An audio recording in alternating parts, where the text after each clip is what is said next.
So Gucci just came out with an ad. It's having a lot of people talk. Do you remember the Balenciaga campaign with all the craziness and the teddy bears with the BDSM, and that got shut down and they apologized with the weird candles? It looked like some type of ceremony. And then all of a sudden another campaign came out, and they're in the office. There was documents on the table that was talking about a child pornography case, and all of a sudden they took that down and they apologized for that. And then another ad popped up and it was books, and in the books were explicit images of children like being sexualized, and it was crazy. And that this literally happened like less than a month ago. I feel like it was 3 months ago. And what's even crazier is all that happened, and Gucci just launched a campaign with Harry Styles, and we are seeing a very, very similar storyline and narrative progressing and advancing with this campaign. Now, it's important to note that Gucci and Balenciaga they both have the same parent company. It's a French-based parent company called Kering, and it owns both Gucci and Balenciaga. So we have to understand, like, these companies aren't just individual companies unto themselves, but they're owned by higher parent companies, organizations with big money, and obviously all that goes with it. And so you have to ask the question, like, any type of pattern that we see, we have to investigate, like, why is this a pattern? What is going on? What's the purpose behind it? It's because we saw this Gucci campaign that came out. It was with Harry Styles, famous actor, One Direction, solo singer now, but he's also an actor. He was in Don't Worry Darling recently. He was in Dunkirk. He's in a lot of these films, right? So Harry Styles is their sponsor person, and he was in this ad, he was posing with a pink teddy bear shirt and with the words on it that said, I want more berries. And he was posing with toddler-sized mattresses. So listen, I understand you can read into a lot of different things. Like, okay, if you're looking for it, you can probably find it, right? That's what people say. Well, if you're looking for something, you're probably going to find it. And sometimes it's not that healthy to look with the eyes of skepticism, because if you see a flaw, if you want to see a flaw, you'll always see it. However, there's a difference between doing that and just recognizing a pattern. And here's what's so disturbing about Harry Styles. First of all, posing with a toddler mattress as an adult is just creepy, because you have to ask the question, what's the point? Every single marketing campaign done by these high organizations, they're putting thousands and thousands and thousands of dollars of resources into doing these things, right? It's not like they just are like, whoa, what are we going to do today? All right, let's, what do we got? We got a cup and we got some coffee beans. Let's throw that down as this. No, that's not what they're doing. What they're doing is they have a team that creates a visual board of an outline of, okay, let's plan this. They have a creative director. They have staff that are dedicated to making this happen. So this is a thought out, meticulous process. This isn't just, oh, let's throw spaghetti on a wall, figure it out. No, this is planned, and there's a purpose, and there's a message, and there's a theme behind it. Okay, so you have to ask yourself the question, what's the point in posing with a kid-sized mattress? That's weird. That's like, that's just weird. If I was hearing about any marketing campaign, if I'm like, hey, let's do a marketing campaign about the Future Is Now podcast. All right, how do we want to promote this? Okay, and somebody goes, well, what if we did like you were there and there's a lot of toddler clothes around you? I'm gonna say, well, that's so weird. Why would you want that? That has nothing to do with what I'm trying to promote. So it's odd that it's just it's there in the first place without anything else. Just the presence of that is odd. Then you add on the fact that Balenciaga is owned by the same company. Okay, then it gets weirder, because you're like, okay, well, there's a history of this now. And this parent company that's in charge of everything, obviously, okay, you had a kids scandal happen, like the scandal with an ad campaign on Balenciaga, and yet you still want to go through with this ad campaign. And you think that that's totally good. It's all good. Like, we faced a lot of backlash, but this is, weird, very weird. Then on top of that, here's where it gets really weird for me, and for me personally. His shirt has a pink teddy bear on it, which, again, it's a toddler thing, it's a kid thing, it's weird, but that by itself isn't going to be weird. What's weird is the words on the shirt is, I want more berries. I want more berries. Now, that is a song, that is a lyric to a song of one of Harry Styles' songs. The song that it's taken from by Harry Styles is called Watermelon Sugar. You've probably maybe heard it. I don't know. It was a top 20 pop song this summer forever. And the lyrics, watermelon sugar high.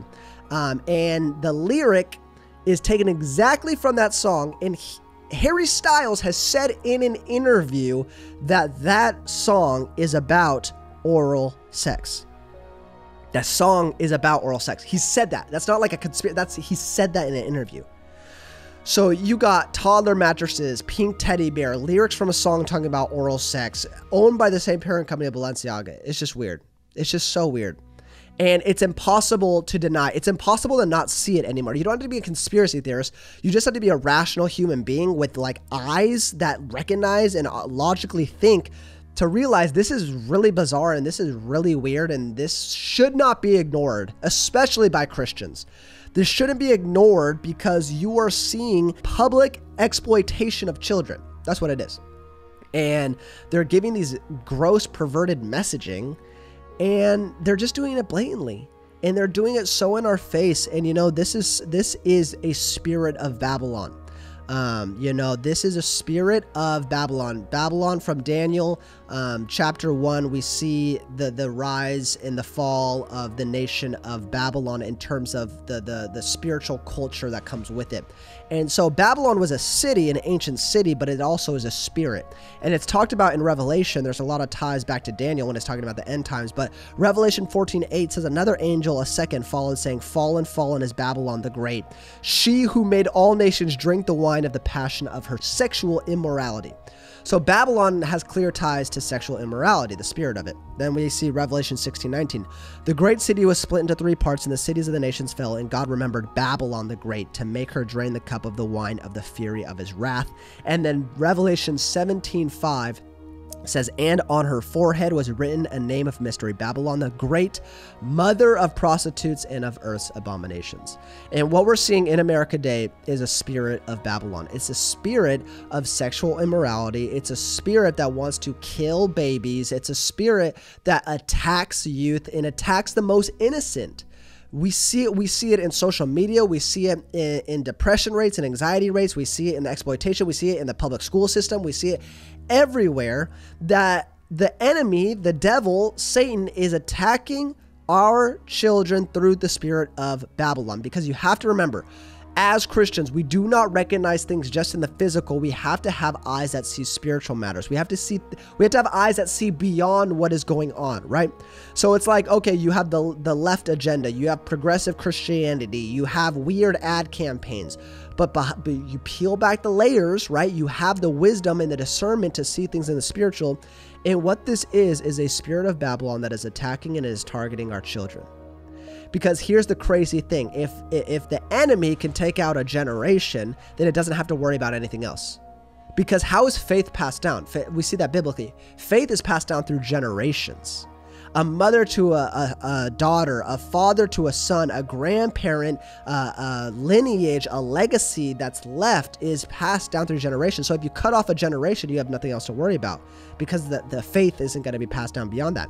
And right now we're seeing a blatant attack from the enemy, attacking the legacy of Christianity, attacking generations, and we have to be mindful of it. I implore you, I'm not a parent, but if I was, of young kids of K through 12, like even younger than that, I would be so careful and prayerful about what they're consuming, where they're going, what they're looking at. I saw a great post by Nathan Finocchio the other day talking about the dangers of social media on kids. And here's the thing, like I'm going to post on Instagram and TikTok and Facebook and podcasts because I have a ton of young people that are telling me, wow, this is amazing. Like that's my platform. I'm just saying as a parent, I would be extremely cautious and mindful. And you might say, oh, well, man, my kid, but he already uses the iPad all the time. He already uses on everywhere all the time. He's already, and he's going to hate me if I take that away from him. Well, you know what? I would take that hate 10 out of 10 times versus us exposing my kid to things that they shouldn't see. And so we just have to be really careful right now. We have to be diligent as Christians. It's enough of this, oh, well, whatever, God's going to work it out. No. He looks at us to bear the responsibility to teach our kids in the ways of the Lord, instruct them in the ways of the Lord, in the ways of the Lord. So we have to be mindful as Christians. And that's my warning, is like, this stuff isn't going to stop. This stuff is only going to get worse. So as spiritual parents, as coverings to our children and to the innocent of this world, we have to be the ones that stand into the gap and protect against them. So this is just, man, be alert, be sober minded, be on the lookout, because your adversary, the devil, prowls around like a lion looking for somebody to devour. And you know what? If I was a parent, I would say not on my watch. You're not doing anything on my watch. So be prayerful about your kids and be prayerful about what they're consuming. I love Gucci, man. And I had Balenciaga stuff. I had Gucci stuff. So it's just like, man, it's so easy to fall into a place where you're just accepting of some things, and we can't ignore it anymore. Paul says to expose evil. He doesn't say he doesn't say, oh, don't do evil. He says expose evil. So this is exposing things that are wrong, and we have to bear in mind that that is something that Christians have to do, and we have to stand up in this time that's getting harder and harder to stand up for our faith. But God is looking to us to bridge the gap and really do that. So now is the time to stand up and stand in the gap and stand for what we believe in, right? Rubber meets the road. It's time to be who we say we're going to be Christ-like, and be courageous and be bold and be brave. Thank you so much for listening, and I'll see you next time on The Future Is Now.